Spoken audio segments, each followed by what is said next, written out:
everyone. If you were to vote for the least exciting subject during a tech conference in 2019, Unicode would probably be at the top. Nevertheless, I thought it's something that I would really like to talk to you about. So Unicode is something we take for granted. And if you were born after like 1970s or so, you would think that character encoding is a solved problem. It's a simple problem and programming language supported, so there's simply no place for bugs. So during this talk, during the next 50 minutes, I want to show you 10 myths, or 10 bugs, or 10 common mistakes, 10 pitfalls that you can make while implementing systems using Unicode. So I got my first computer, this talk is going to be a bit nostalgic. I got my first computer about 20 years ago, and it was simply unimaginable to have all these different languages on a single web page. These slides are made using HTML, and all of these are made in a single website. And the encoding just works. If you open the slides, I'm going to give you a link at the very end. If you open the slides in your browser, it's very likely that it's going to be displayed properly. So we take it for granted. We can open a Chinese website and Chinese Wikipedia. We can open Russian Wikipedia. We can open any website we want, and it just looks great. But the thing is, just like smoking can kill you, the lack of knowledge about Unicode can also kill you.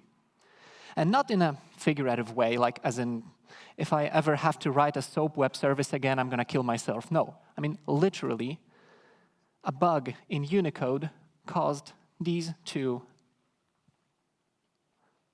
Turkish people to die, just because there was a bug in a Unicode handling. And just in case you know Turkish, I'm going to slide it quickly, and we're going to move back to we're going to go back to this story at the very end. So myth number 0. I'm starting from 0 because I'm a programmer, so I start from 0, and also because it turned out I have 11 myths, and I had to like compress them somehow. So we're going to stop at 10, so don't go out too early. So myth number 0, I don't have to worry about Unicode. Because I have Java, I have Python 3, I have C# or any other language with a decent Unicode support. So why would I ever think about Unicode? So first of all, you do have to test your application that it supports all these different language characters, and that's fine, so you probably know it. If you're doing software for some particular country, or if you're doing software in an international industry, you do have to test it for many different alphabets. So that's pretty obvious. But what I want to show you is that it wasn't that obvious throughout the history. And if you're not really interested about Unicode, I'm actually going to give you a pro tip, a meta pro tip regarding giving presentations. If you're doing a presentation about any particular topic, never ever start with a history of that topic. No one's interested about it. And also never start with a slide about yourself, because most likely no one's interested about it as well. So just because I have such a not interesting topic, I'm also going to start with this not interesting part of the presentation, which is history of our industry, but from the perspective of how badly we estimate and how badly we figure how much data, space, time, and so on we need. So do you know Parkinson's law? Parkinson's law basically tells that no matter how much time you give to a certain task, it always takes that much time, plus a little bit more. So if someone gives you a day, it'll take you a day. If someone gives you for the exact same task a week, it will take you a week. It's like how we work as computer programmers. However, it gets even better. Hofstadter's law says that it always takes longer than we anticipated, even if we take Hofstadter's law into account. So it's a recursive law. And if you think about it, every time you're doing an estimate, you think, okay, I think it's going to take me a day, so I'm going to tell my manager it's going to take me 2 days. And you know what? It took you more than 2 days. So the next time you say it's going to take me 2 days, and it goes recursively. All right, so you've probably seen this photo. Someone gave a comment that this has to be a computer programmer, judging by the fact how badly he estimates. And that's kind of true. So I'm going to give you a few concrete examples. IP version 4. 1978. Someone figured that 4 billion different IP addresses is sufficient to uniquely address every single device in the internet. The internet that by that time had like, I don't know, a few thousand machines or so. These days, every month, there are 300 million new IP devices connected to the internet. 300 million. It's almost 10% of the whole space which IP gives us. Okay. So 640 kilobytes. This was supposed to be said by Bill Gates. It's not actually true. This was more related to how IBM computers were generated. It's supposedly Bill Gates said that 640 kilobytes is enough for everyone. It turned out that it was grossly underestimated. One more thing, Y2K. I believe so that some of you may actually not know what was Y2K, or maybe I'm just old. Are there any people at the audience who have no idea what is Y2K? Actually, quite a few. So Y2K was this situation where it turned out that many old computers were storing a year using just last 2 digits. So rather than storing 1997, they were just storing 97, and then prepending 19. Because, well, the century is never going to change, right? That's how computers were designed. So if you think these are the dark ages of computers and no one's ever going to make the same mistake, we're going to have Y2K38, pretty much the exact same bug, this time related to how we handle milliseconds starting from 1970.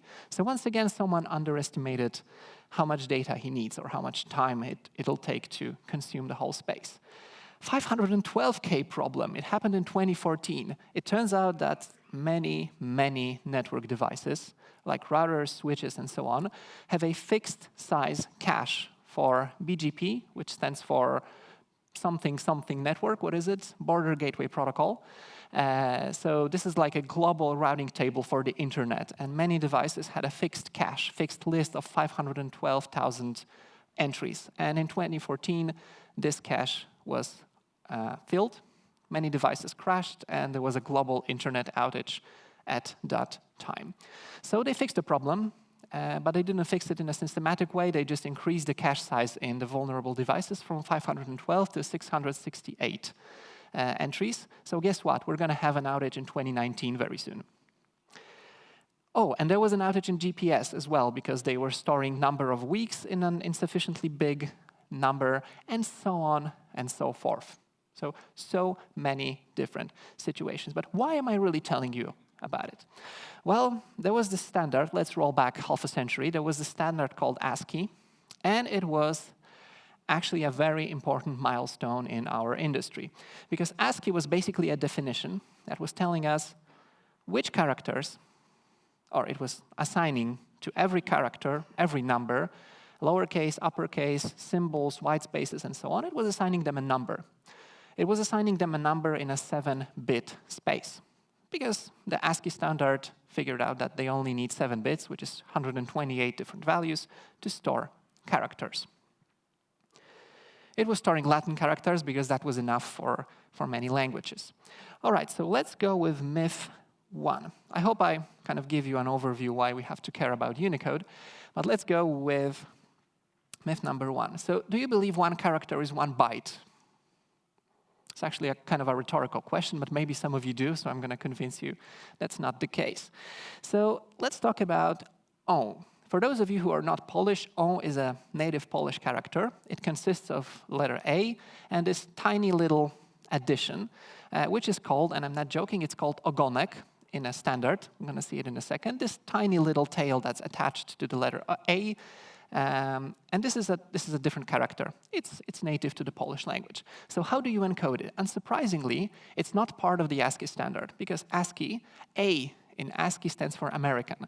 And because it's American, they didn't really care about any other nation, so they only encoded characters that they really cared about. So there is no O, and pretty much any other foreign character in the ASCII standard. So we had to figure out how to encode it. And obviously, we didn't came up with a single standard like ASCII, but we had about 12 different standards. These are just some of them, the more popular ones. For example, ISO 88592, which was kind of a web standard for good web developers in the 1990s. It assigned a number B1 in hexadecimal notation to O. Unfortunately, on Windows, what was used in Poland, It used an encoding called Central Europe 1250, and in that case it was B9. Every single encoding was placing a different number into this single character. And I'm only talking about a single character. There are many, many more of them. So how do you make sure that the data is actually encoded properly in your web browser, for example? You're just sending a bunch of data to the client, and how does the client know that B1 is, for example, O, or any other character in any other language? Well, these days we simply say content type as an HTTP header, and we place an encoding. Most of the time we place their UTF-8. Back in the days, very often webmasters forgot about any encoding information. And a funny story, Internet Explorer was actually doing something clever. He started reading HTML, and inside HTML, inside a head part of the head section of the HTML, there was an information in which encoding a given website is sent. There is a chicken and egg problem here. You have to read HTML in order to figure out in which format it is encoded. So what was going on there was that actually Internet Explorer was parsing the data, hoping to find the encoding statement, the encoding header. If it was there, it was starting all over because now it knew how to interpret the data. If it wasn't there, Internet Explorer was actually doing some statistical analysis, trying to figure out in which language a given website is served. If it was a Polish website, these special characters were treated as Polish. If it was a German website, special characters were treated as German. Maybe that's why it was so slow, but it was kind of clever for the times. These days we don't have this problem because we have Unicode, but let's not jump too far. So we have so many different characters in Polish language, but of course Poland is not the end of the world. We also have Czech alphabet, French, Russian, German, Greek, Spanish, so many different characters. And even if we only count these, I believe we already ran out of 1 byte. Remember, first 7 bits, so 128 values are already used by ASCII. So we are left with 128 more characters and so many different languages to assign. So unsurprisingly, this was not enough. So 1 byte is definitely not enough. So then, behold, there's a Unicode 1.0 standard, which was a very big step toward internationalization. And quoting the standard, it says, modern characters whose numbers are undoubtedly far below 2 to the power of 14. So they figured, having all the knowledge in the world, they figured that they need 2 to the power of 14, about 16,000 different characters, just to store every single alphabet, every single country, every single possible symbol in the world. That sounds quite a lot compared to 128, but let's wait a little bit. So Unicode is basically a standard that assigns a number to every symbol that they came up with. So it's kind of an extension to ASCII. And by the way, A equals 97, this is compatible with ASCII. So the original standard from 1960s was also assigning the same number to A. But then they figured, and then they put a number, a unique number to every character they could think about. Polish, German, Chinese, and so on and so forth. All right, so that sounds okay. That seems fair. So now let's move on to another myth. 1 character is 1 char. What does that even mean, right? By 1 character, I mean a single symbol, so what we see in a book or in internet or whatever. A char, or char, whatever you prefer in your dialect, is a single type in Java. So I was wondering, is it enough is 1 char in Java, 1 char or Java-lang character, is it enough to store a single character? Okay, it sounds about right. After all, that's why we have a char type, right? So why wouldn't it be sufficient? So let's move back to the standard. It says that 16,000 different characters is undoubtedly enough to store every possible character in the world. And then there comes China. And China says, hold my beer. Now, in Unicode 12, moving to the future quite far, in Unicode 12, CJK, which stands for Chinese, Japanese, and Korean, so kind of a combined set of these 3 alphabets, there are 88 16,000 different characters just for these 3 character sets. This is definitely far above 16,000. But also, how many different characters can theoretically a single Java-lang character take? Character, this is 2 bytes. How many different values can you store in 2 bytes? Yes, it's 65, right? I think I've heard it. 65,000 different characters, and only China already uses 88,000. So it seems like we have a problem here, right? A single character in Java is not capable of storing a single Chinese character. What does it even mean? You probably know this symbol. It's used in music notation. Its number exceeds 65,000 by far. And it's not something unusual. It's actually quite a popular symbol if you're into music. So how do you encode it? Well, there was a Unicode 2.0 standard, because apparently they ran out of symbols for some reason. So there was a Unicode 2.0 standard in 1996. And this is how it encoded some characters. You already see by counting the numbers that this pretty music symbol cannot fit in 2 bytes, definitely, because it takes 5 characters in hex notation. So they had to do something about it, because they suddenly figured out that Chinese language appeared. I mean, they were doing a standard in 1988. It's not like Chinese language appeared after that. But still, they kind of forgot about this, like, 1.5 billion people country. Never mind. So I'm going to give you a maybe rhetorical, maybe not question. Which type in Java you should use to represent a single character? Right? A few possible answers. All of them are somewhat true, and all of them are somewhat misleading. But let's just remember about them for a second. And I'm going to give you a hint. If you look at the Java-lang string class, which is definitely used to hold strings like hello world, if you look at this class, you will find methods like codePointAdd, codePoints, codePointCount, and so on. Do you even know what a codePoint is? And why is it part of the standard library? Why does the string class talk about code points and what they are? So that's about time to talk about the difference between Unicode and UTF. Because Unicode is a standard that assigns so-called code points to every single character, and UTF is actually something that's used to encode them using a byte sequence. So there are actually many, many different ways how you can encode Unicode into a certain byte sequence. There's UTF-7, completely forgotten, UTF-8, UTF-16, byte order mark, little endian, big endian. I'm going to spare you the details. You can read about them later on. And there's UTF-32. They have some advantages and disadvantages. Doesn't matter at the moment. The point is that you can encode the same character, the same code point, and I'm going to give you a definition in a second, in many different ways. So for example, this is A, the most basic character. In UTF-8, it's encoded the same way as an ASCII. As a matter of fact, UTF-8, if you only use ASCII character or Latin characters, is fully compatible with ASCII. So if you open it up in an editor that is not aware of Unicode, it will work just fine. So that's a big advantage of UTF-8. In UTF-16, it's going to take 16 bytes because, well, it's kind of obvious. UTF-8 is 8 bits, UTF-16, 16 bits, and UTF-32, 32 bits, right?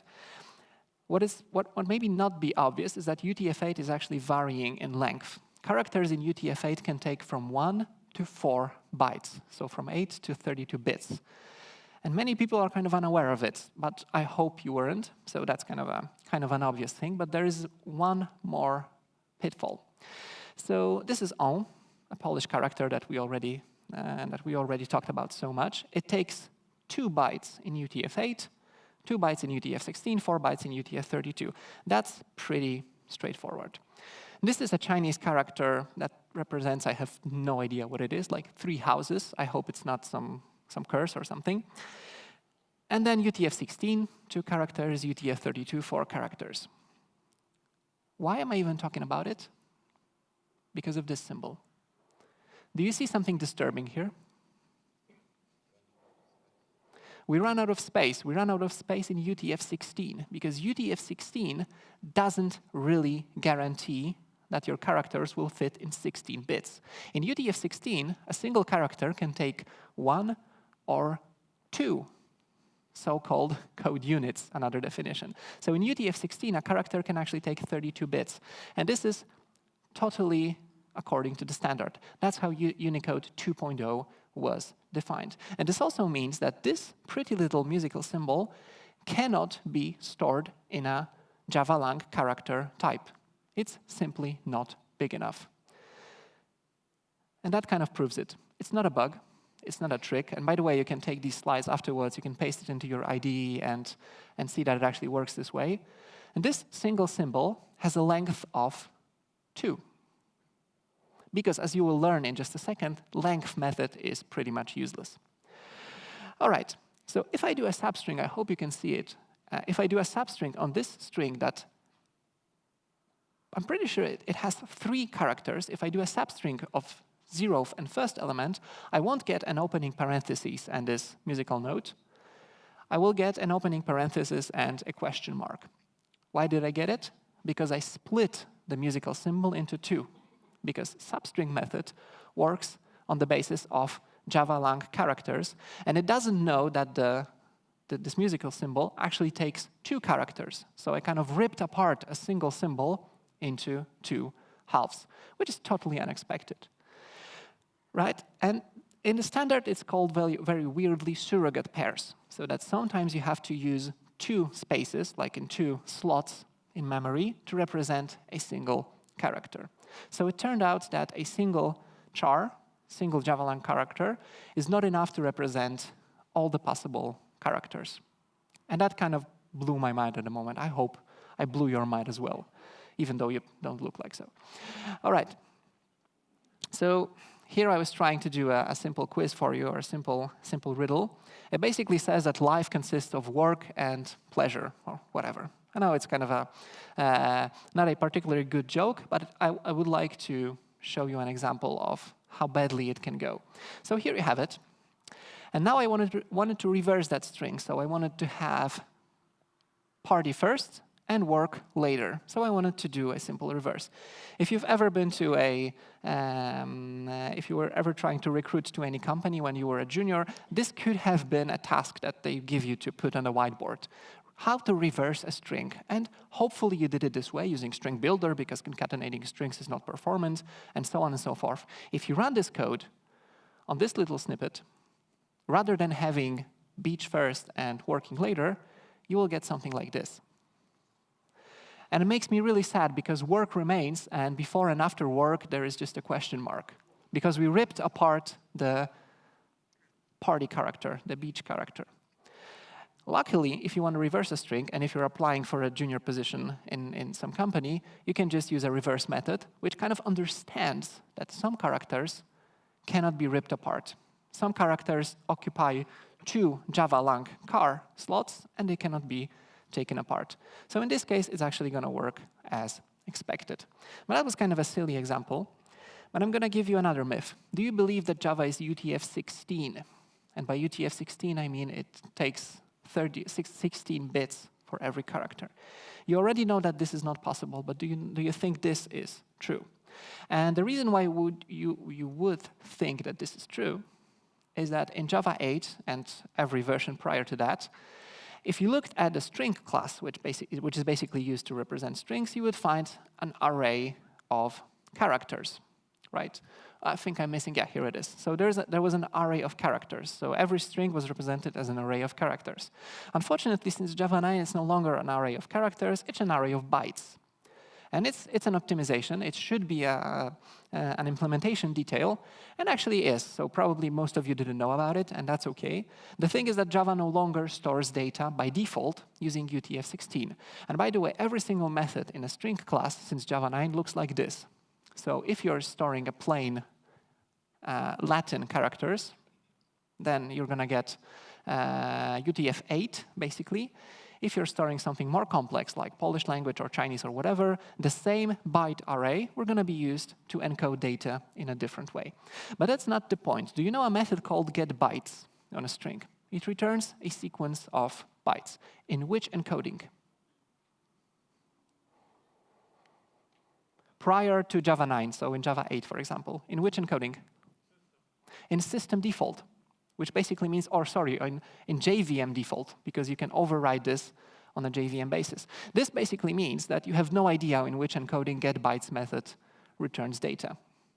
And this means that it's pretty much useless. You just got some data from a string, and you have no idea how it is encoded, because you have no idea how your JVM was started and on which operating system. And if you look at this link below, you will actually notice that it lists like 100 other methods in JDK that are implicitly relying on a default locale, which means that they are implicitly, or sorry, on a different default encoding, which basically means you will have garbage out coming up from these methods.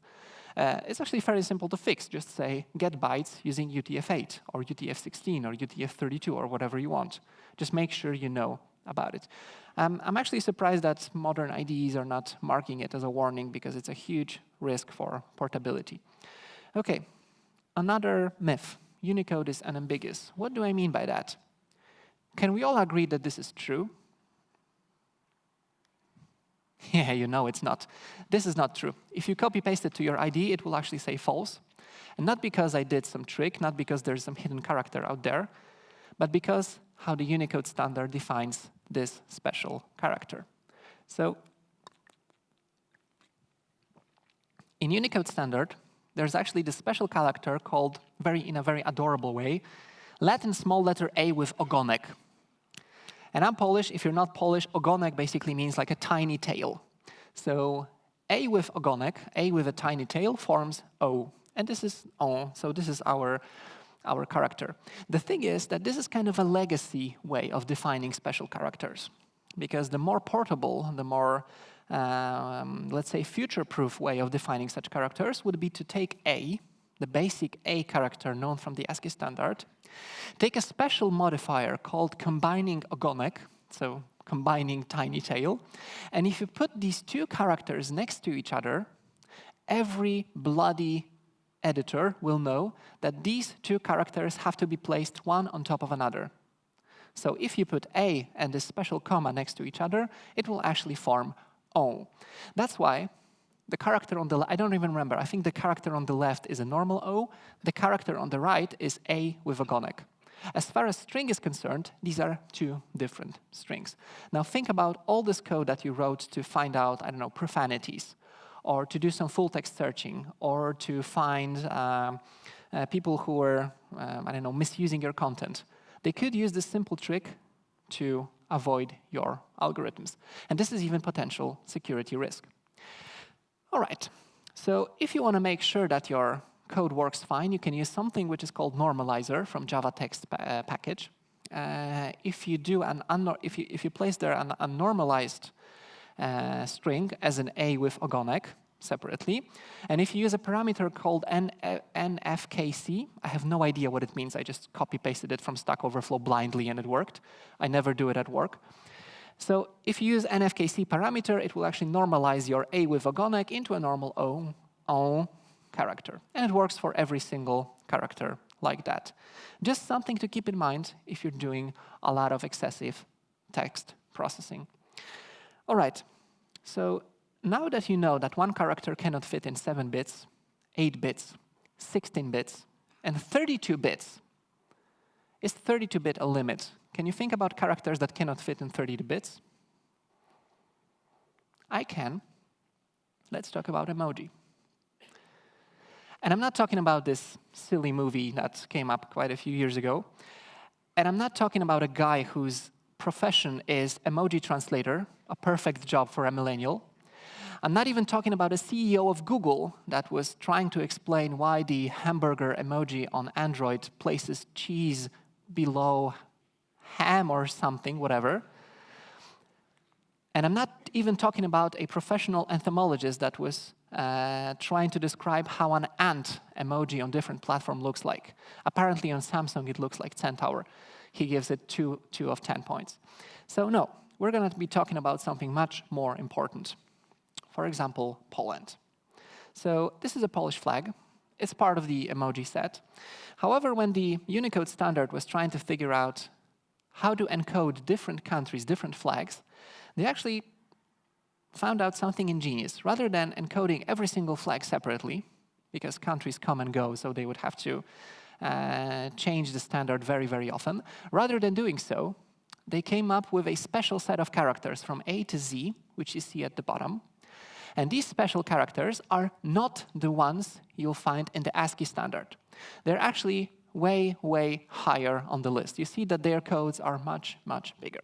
And the thing is that every good operator, every good web browser, and by the way, these slides are rendered using HTML, and it works as well. Every good editor, when it sees P and L next to each other, just like here, without plus sign, obviously, it will concatenate them, and it will replace them with a flag. The problem is that P is a single 32-bit character, and L is a single 32-bit character. This means that a Polish flag, and this applies to every other country, is encoded using 64 bits, so 8 bytes, just to store a single character. And from the semantic perspective, from the perspective of editors, from the perspective of validation, this is a single character. I hope you can agree with me. Like, this is just a single pictogram. And let's talk about a little bit more about emoji. Here is a beautiful girl with a dark skin color. And the dark skin color is actually important. So once again, in all the geniusness of the Unicode standard, they thought that it's not a good idea to encode every single skin color in Unicode. So there is no emoji for a white girl, a black girl, and so on and so forth. And by default, it's a yellow girl, a Simpson style. So instead, you take a standard yellow emoji, and then you apply something which is called a skin color modifier, or skin color something. And this second character, this brown box, it makes no sense on its own. It's just a brown box. But if you put it next to an emoji of a girl, of an astronaut, or whatever, it changes the skin color of the previous character. So if you put these two things next to each other, it actually influences how the skin color of the emoji is displayed. Do I really care about it? No, I think it's for like 10-year-olds who are fiddling with their iPhones and sending pictures. However, I do write systems, and as far as I'm concerned, this is a single character. And if I simply count the number of UTF-8, UTF-16, UTF-32, it's not. So I have to take that into account. OK, so yet another myth, and I hope you're prepared for it. Do you think that 2 UTF-32 characters are enough to encode every single character? In other words, do you think that 64 bits are enough to represent a single character? Come on, we've been this already. No, of course not. So this is a lady astronaut. And a lady astronaut is not a separate emoji on its own. You already know it. But this is even more genius. So in order to put a lady astronaut, which is definitely a single character, right? In order to put a lady astronaut in our editor or whatever, we have to combine so many characters. So there's a lady. There's a skin color modifier. There's something called ZWJ, which is zero width joiner. More on that in a second. And there's a rocket. If you put a woman and a rocket next to each other, you get a lady astronaut, which is pretty obvious, right? And ZWJ is there because otherwise, if you simply put these two emojis next to each other, you would get two emojis. But if you put this extra character between them, it's a signal to the editor or to whatever text processing library you have that these two characters are actually actually have to come very close to each other, and they have to be merged into a single symbol. Some editors do not understand it. They will have a dark-skinned color lady next to a rocket. Some editors, like, for example, Chrome, work just fine. And believe it or not, if you open the presentation, you will actually see that all these symbols are placed next to each other. All right. Yeah, you know where this is going. So without further ado, this is how you make a family emoji. Now, this is the longest sequence of characters I could come up with in a current Unicode standard. everyone asks about it. So the question was, can we change the color of every single person individually? Technically, we can. No platform, no system supports it. If it was possible, we could have every single person in the family having a different skin color, which might be a little bit awkward, but it's technically possible. All right. And you know what? This is a single character as far as user experience goes, right? No one, I'm pretty sure you didn't know that this is actually 7 different characters concatenating with each other. OK, so all of this and all of these tricks make me think that Unicode 42 will become a Turing complete, just like SQL became. Maybe it will even become self-aware a few versions later. By the way, I will give you a link to the slides later on, so you don't have to take photos, although it's flattering. But that's not it. I already told you that length is not the best method in the planet. So a next myth is length is useful. How would you measure how many characters there are in a string? Like, this is probably the easiest question that you can get. The problem is that length, according to a Java doc that hadn't changed since 25 years, it doesn't measure the number of characters, whatever that means. It measures the number of code points. Do you remember what a code point is? The problem is that some characters are using more than one code point to be visible. For example, Chinese. So in our case, and there's yet another, sorry, it was saying code units. Yeah, sorry. So this one measures code units, not even code points, but code units, which is yet another term from the Unicode standard, which I'm not even going to bother to explain. In terms of Java, it basically means how many 2-byte sequences there are in a string. So prior to Java 9, it was basically taking the length of the array, the number of char instances, and that's it. So there was no astronaut, there was no measuring of family and so on. It was simply transparent to it. So what does it really mean? If we take A, its length is 1, right? So a single character has a length of 1. If we take O, which is this special Polish character, its length is also 1. It's a single character, unless we use a combining ogonek, right? So unless we combine the character from 2. In that case, the length of the single character is 2. Right? Quite surprising. If you're doing any validation, if you're depending with your security, if you're depending with your integrity of a system, suddenly you have this huge loophole somewhere in your code. And then there's a violent key, I believe, yes, whose length is also 2. We already saw that, but it gets even better. So a bride emoji has a length of 2. A Polish flag, definitely a single character, has a length of 4. And then there's an astronaut with a length of 7, and a family of 4, which has a length 11. But technically, this is still a single character, right? It gets even better than that, or even more complex than that. So this is my name, Tomasz. If I put it in a decent editor, and if I go through this text using left and right arrows, it will actually allow me to switch between the characters 5 times. And this is what I perceive as length. How many times do I have to press left or right in order to go from one side to the other, right? According to Java, this has 119 characters, because I placed every possible modifier, as in combining ogonek, powers, dashes, whatever, all the mathematical symbols and so on. So this is, from the user perspective, this has 5 characters. From Java perspective, this has more than 100. How do you actually measure how many characters this particular thingy has? Well, once again, I copied it from Stack Overflow. Definitely not part of the standard, although you can combine it. And this piece of code, which computes something which is called graphemes, and grapheme is this user-perceived character, more or less. This piece of code actually returns 5. You don't have to memorize it. I hope you will not have to use it anywhere during your career. I'm just telling you that if you have such a beast, there are ways to calculate. There is an algorithm there somewhere that returns 5 for it. And just to show you how hard counting characters actually is, this is a piece of the Twitter API documentation that describes how they count the 140 or 280 these days limit.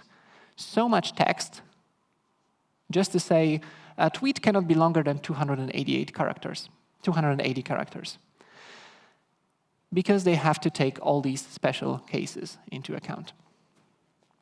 All right, so now you have to ask yourself a question. What is a character, actually? And there is no definite meaning. There is a code unit, there's a code point, there's a grapheme cluster, so a single character in my name.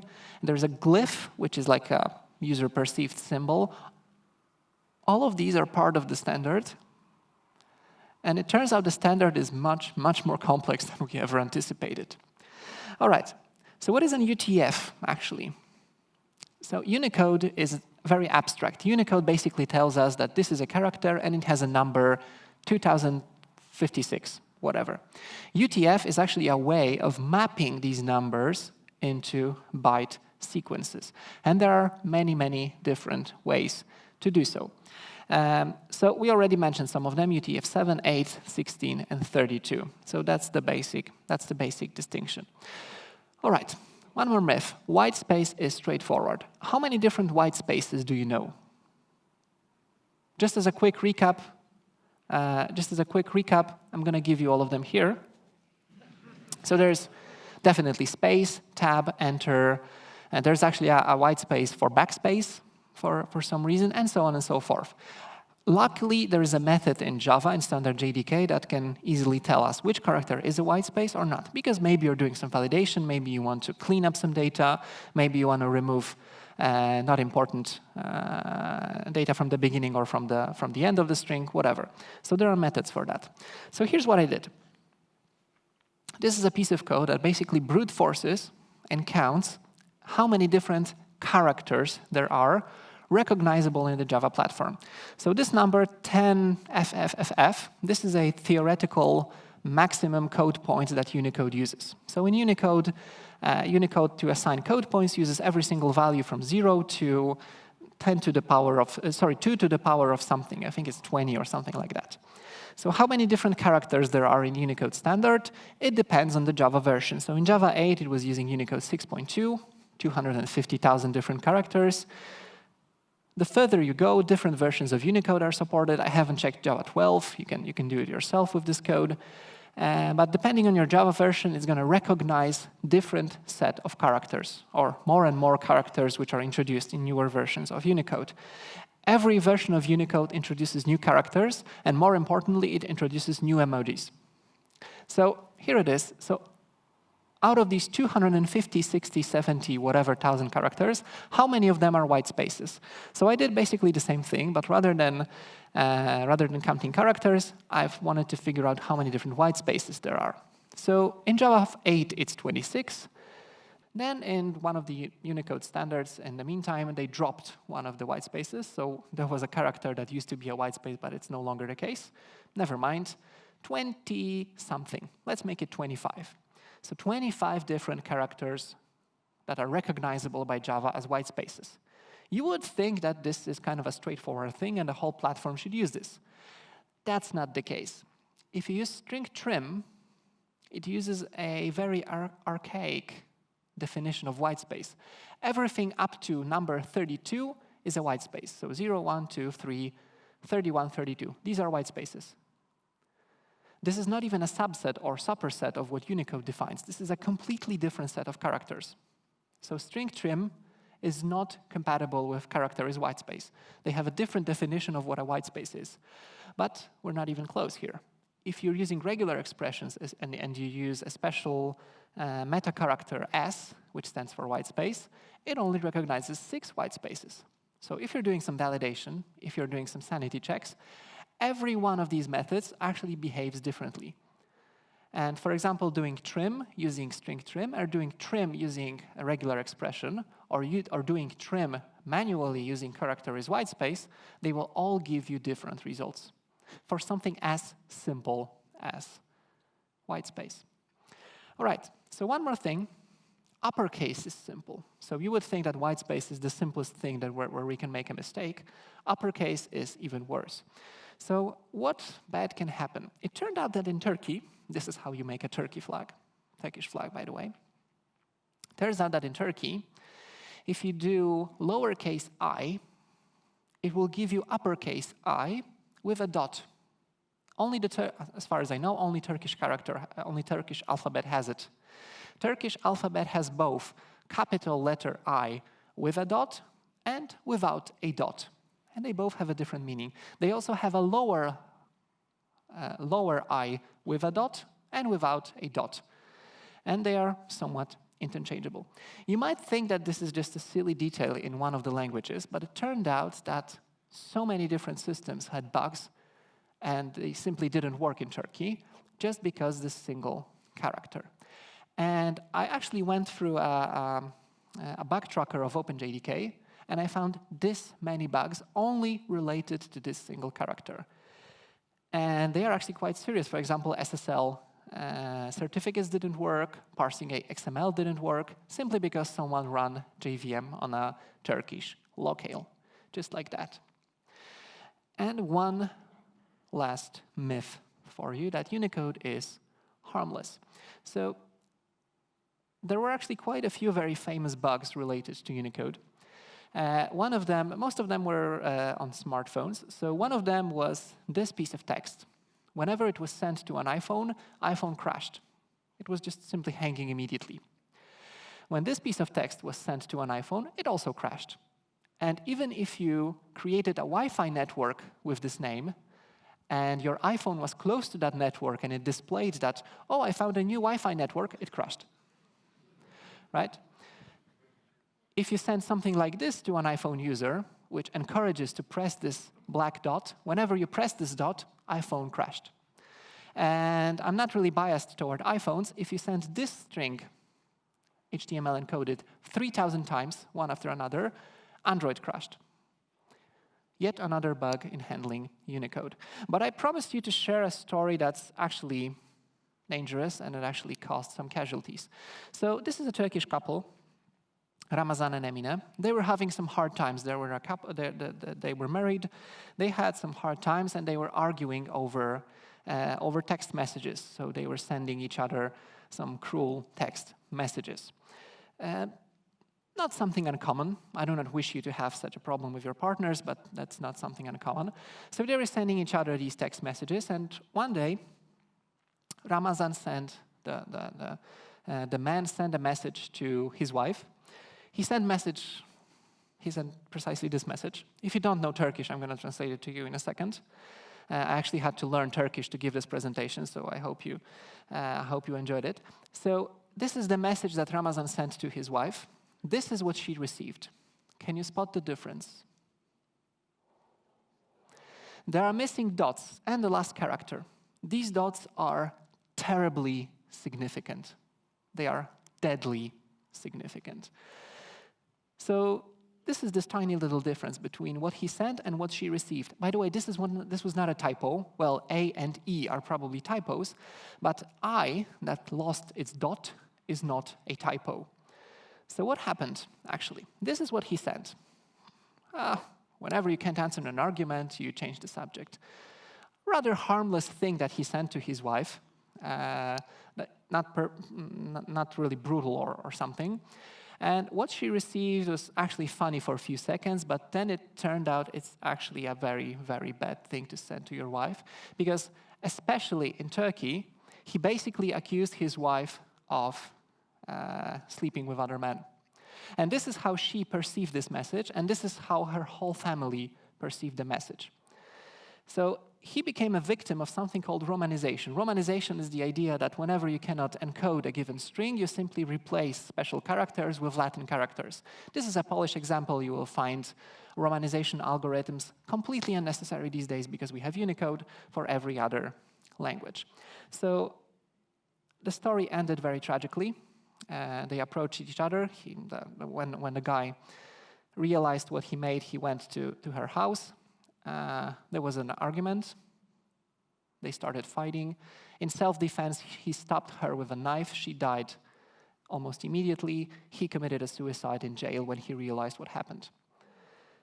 Just because a stupid phone, couldn't encode Unicode properly. So, a final thoughts, because I have one more second. A final thoughts here. Test your software. A pangram is basically a string in a given alphabet that contains every single character in that alphabet. You will find examples for every language you would ever imagine. Just test your software. Have a unit test that makes sure nothing gets garbled in between. It doesn't cost you that much. This is another example of a good string that you can just put in your unit test and make sure that after going into your system and going out, your emails aren't broken, your SMSs aren't broken, your website isn't broken, and so on and so forth. You might ask me the question, which encoding is best? Because we learned some of them. And you might think that I will answer, it depends. Well, it doesn't really depend. I think we kind of all settled on UTF-8. So if you don't have any special requirements, just use UTF-8 everywhere. There's even a website, utfeverywhere.com. Go there and see what are the pros and cons on every single encoding. So there are a few references here, and that's it from me. So thank you very much. Hope you enjoyed the talk.